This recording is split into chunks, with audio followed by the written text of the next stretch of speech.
Hello po mga kababayan, si Dante Maravillas. Dito ulit tayo sa ating podcast live with Dante M. Si Marcoleta laging may reklamo, lalo sa takbo ng Senate Blue Ribbon Committee kasi hindi na kasi siya yung chairman ng Blue Ribbon. Ang hindi lang niya nirereklamo yung sarili niya.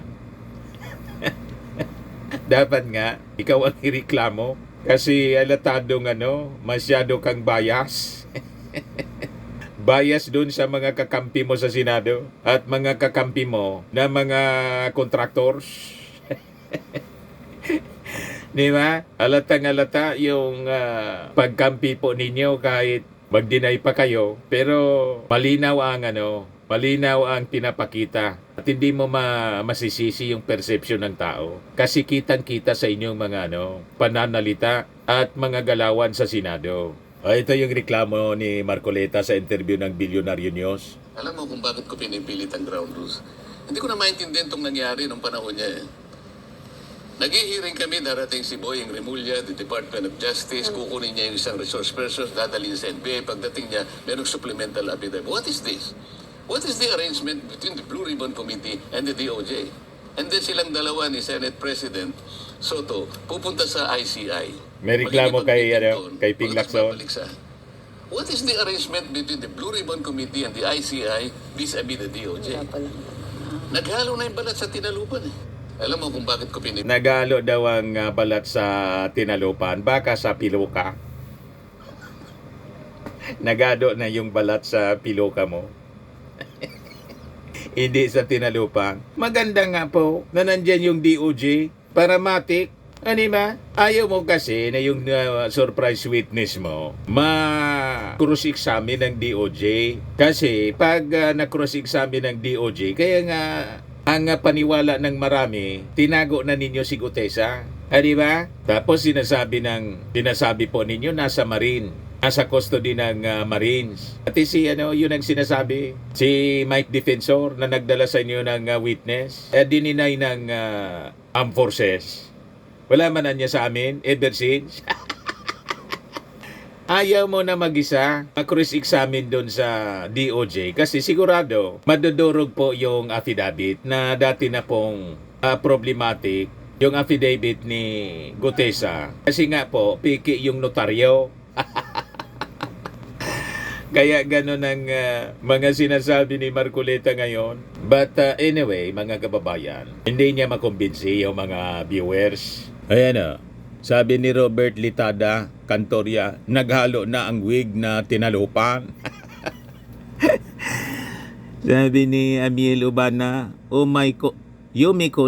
you may call it coordination for effective prosecution of the accused. Yun man talaga po. Yan ang intensyon. Kung bakit mga kababayan, invited ni Ping Lacson si Remulla. Di ba ang gusto ninyong mangyari? Mabilis yung aksyon. Ngayon na mabilis yung aksyon ng gobyerno, may reklamo kayo. Nakabantay agad yung DOJ para diretso doon sa kanilang opisina. Kaya lang, itong si Gutesa nag-promise na the following day na niya pupunta ako. Hindi man sumipot.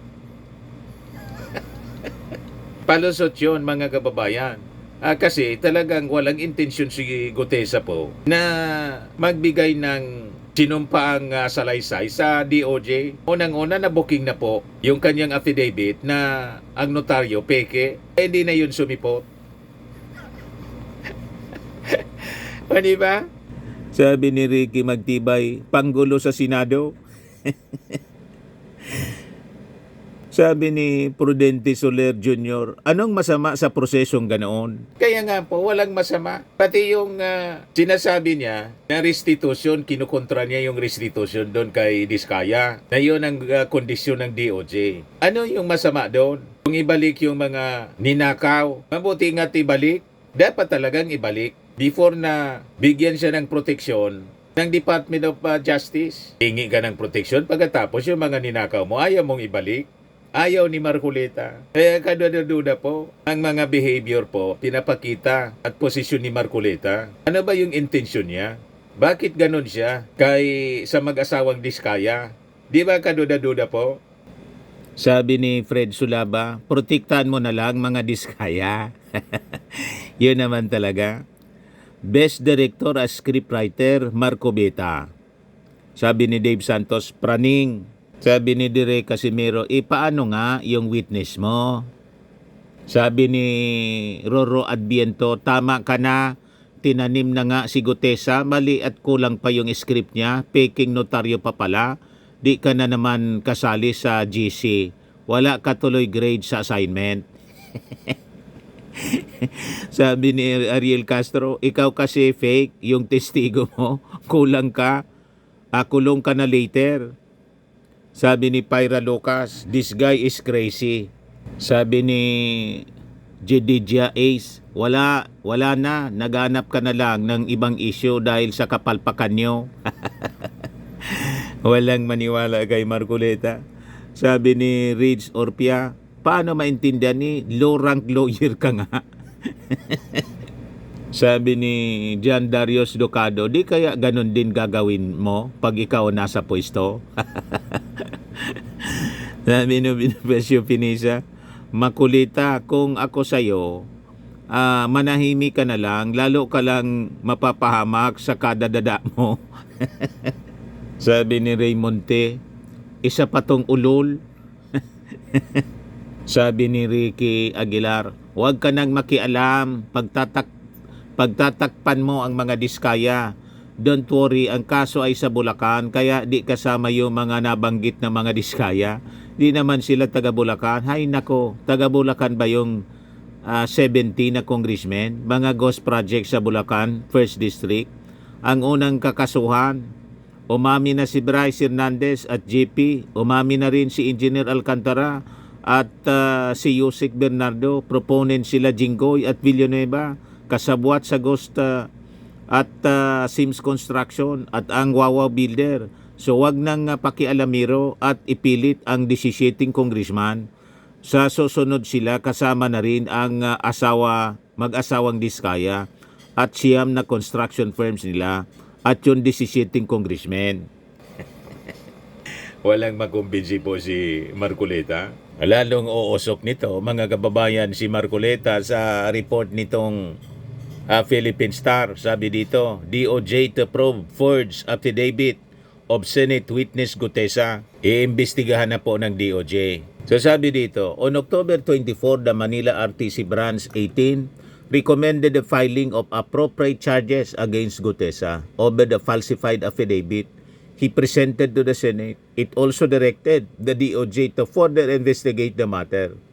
However, as of writing, Prosecutor General Anthony Fadolion said they have yet to receive the court's order.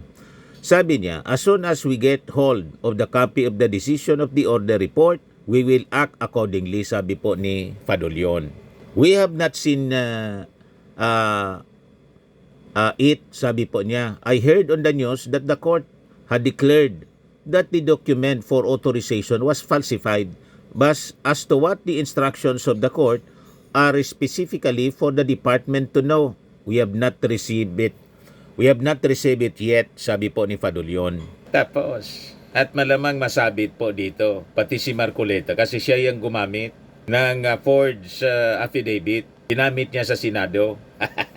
At saka siyempre, yung nagdala sa kanya ng witness na si Mike Defensor, dating Congressman Mike Defensor.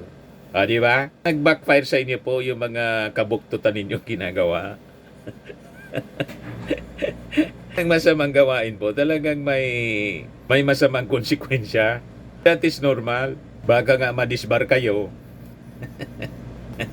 Sabagay, sabi the senior Associate Justice Antonio Carpe yata yung nagsabi na low grade na abogado si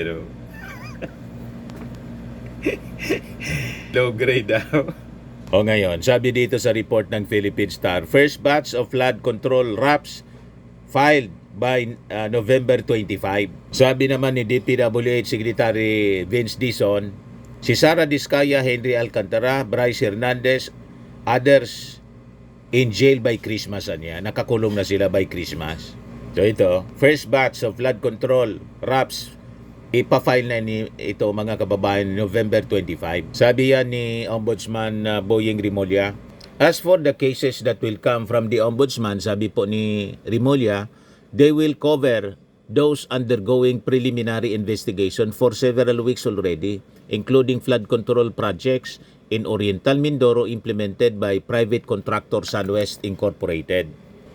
In its first interim report transmitted to the Ombudsman early this month, the Independent Commission urged the Ombudsman to determine appropriate charges against 18 public officials, including the now resigned Ako Bicol Party List Congressman Saldico, the co-founder of SunWest.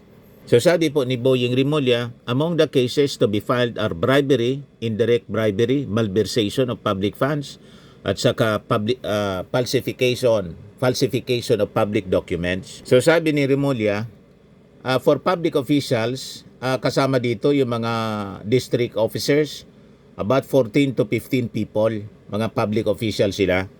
But Rimulya refused to categorically confirm whether there would be senators in the first batch of cases.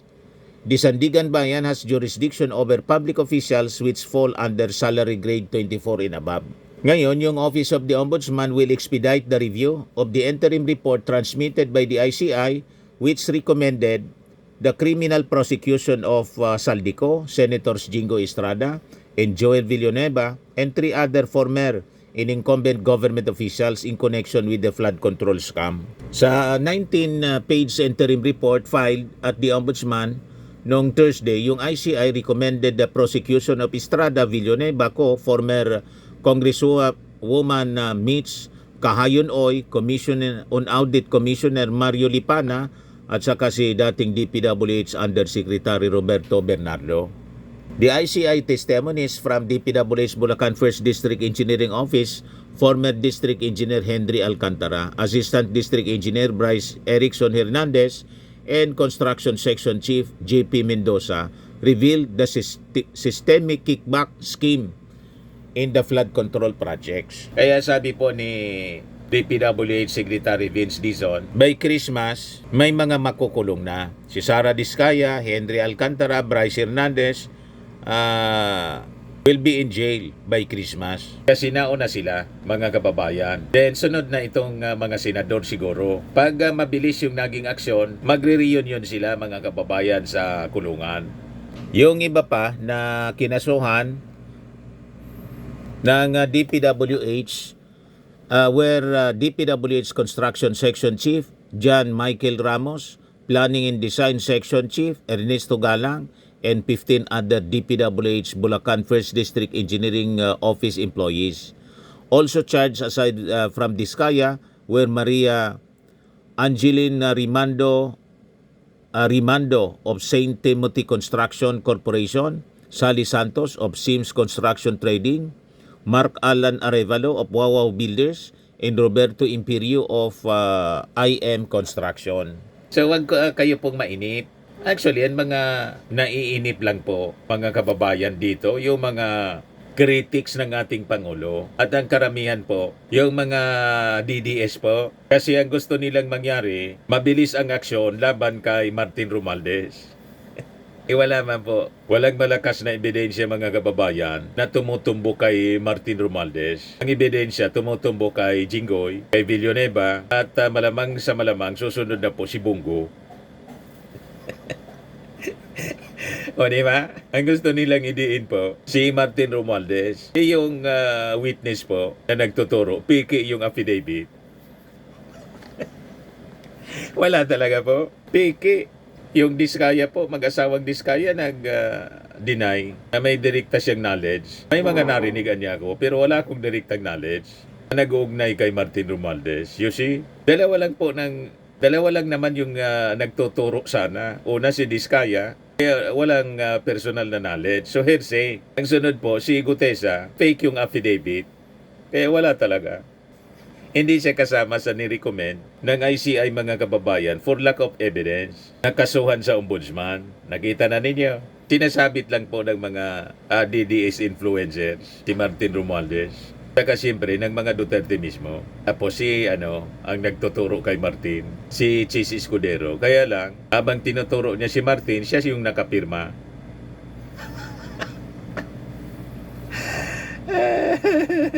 At lalong napasama mga kababayan, si Chis Escudero kasi siya yung pinakapobre na lumalabas sa pinablis na salin ng mga senador. 18 million. Pero kaya niyang magregalo ng singsing na 59 million. At yung latest, mga kababayan, yung nabulgar na pag-aari po doon sa Alpha Land, sa Baguio, Benguet, sa Benguet, Itugon, Benguet, na ang alaga, 100 million. You see? So, paano naging pinakang pobreng senador? Pag ganun ang galawan ni Chis Escudero. Iba sa nakikita sa kanyang lifestyle, kaysa doon mga kababayan sa dineclare niya sa salin. O, di ba po? Yan o. Pinost ni Jesus Falsis yung report ng Bilyonaryo News. Yan o. Poorest senator lives in Alpha Land, sabi ni Jesus Falsis, attorney Jesus Falsis. Yan o. 6 bedroom, 100 million po ang halaga. Yan o. Director ng Alpha Land pala itong si Chis Escudero. Francis Joseph Escudero, Director. Di ba? Mga kababayan, backfire lahat yung mga kwentong pinalabas ni Chis Escudero, pati yung salin niya. Hindi maniwala yung ating mga mamamayang Filipino. So anyway, yun man lang po ang ating short video. Atid sa inyo nitong napakagandang product natin na binibenta online. I am amazing pure organic barley from Australia. Yung mga gusto na mag-negosyo po nito, mag-message na lang po kayo sa amin sa Facebook Messenger po, Dante Maravillas. Kung hindi, sa aking anak na architect entrepreneur, Riz Maravillas. Yung mga mahilig magpa-beauty po, gusto ninyong magpa-spa, luxury spa. O, dito na po kayo sa Pamper City by OMG sa Asiana City sa Parañaque. Ayan po. At kami po, na-invite kami ni Mrs. para mag-attend dito sa brand launching, mga kababayan ng Pamper City.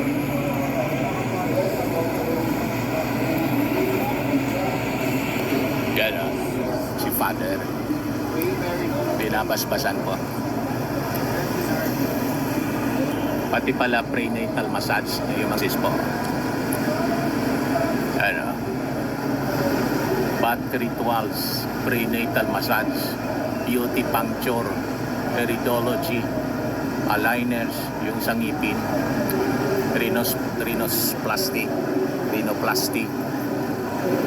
Pwede ninyo itong i-search, mga kababayan, sa Facebook page nila para makita ninyo kung ano yung mga services offered niya. Yan o. Life of luxury. Dito na tayo. Dito na kami ni Mrs. magpapa-beauty. Di ba? Ganun. Mahilig ka pala niya, Mr. Maravillas, sa pagpa-beauty. Siyempre. Hello, ma'am. Gan. Sila yung mga investors dito. Di ba? Approve.